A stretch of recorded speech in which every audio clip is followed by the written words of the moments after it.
Salut à tous, j'espère que vous allez bien. Aujourd'hui on se retrouve pour une nouvelle vidéo où je vais vous présenter une série que j'ai beaucoup aimée, Miracle Worker. C'est une série américaine du genre satire comique.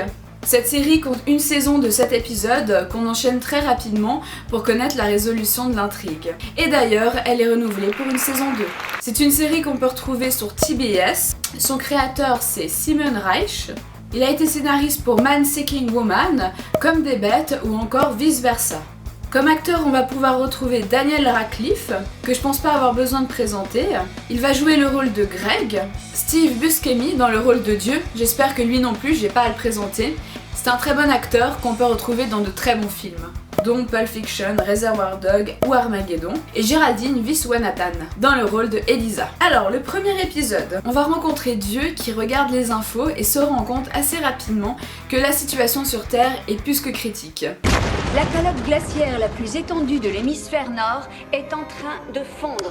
Ce feu de forêt d'une ampleur exceptionnelle ravage la région. En Floride, sous l'emprise des ailes de bain, un homme a mangé le visage d'une femme. Aïe. Bref, un vrai merdier. C'est d'ailleurs ce jour-là qu'il doit présenter son plan d'urgence pour sauver la Terre à ses employés de Even Inc.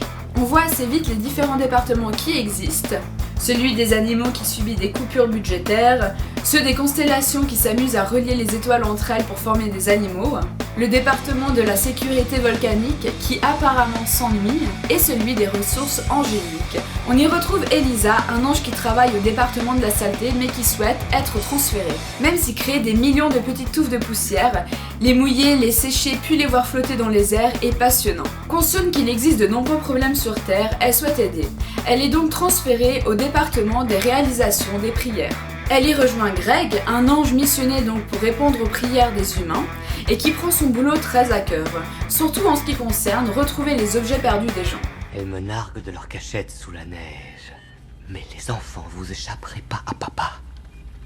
Non, papa est là et il vous voit. 1 flocon fondu. 2 flocons fondus. 900 317 flocons fondus. Prière exaucée. Ayant malheureusement déclenché un typhon lors de son premier jour de travail, Qu'est-ce que t'as fait? C'est bon signe cette alarme? Les hurlements des victimes se mêlent à ceux du vent meurtrier pendant que le typhon continue de faire des ravages et de prendre la vie et la dignité de milliers de personnes. elle va voir Dieu pour lui demander de l'aide. Celui-ci va l'aider, d'une certaine manière. Voilà, j'ai décidé de faire exploser la Terre. Mais pour éviter cela, elle décide de faire un pari avec Dieu et choisit d'exaucer une prière dite impossible en 2 semaines seulement. Et c'est ainsi que Elisa et Greg vont tout faire pour sauver la Terre. Personnellement, comme je vous ai dit, j'ai beaucoup aimé cette série.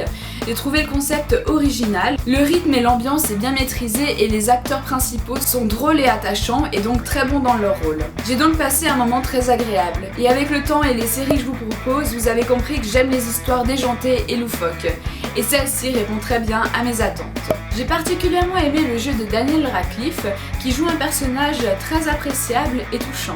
Le redécouvrir en dehors de la saga Harry Potter par exemple est très appréciable. Steve dans le rôle d'un dieu négligent, enfantin, voire stupide est particulièrement génial. Géraldine Viswanathan, je ne la connaissais pas mais je la trouve aussi très bien dans son rôle. L'ensemble des autres acteurs sont pour ma part très bons et je trouve leur personnalité bien adaptée. Et pour faire une petite parallèle, cette série m'a fait penser à The Good Place dans son côté excentrique, original et décalé.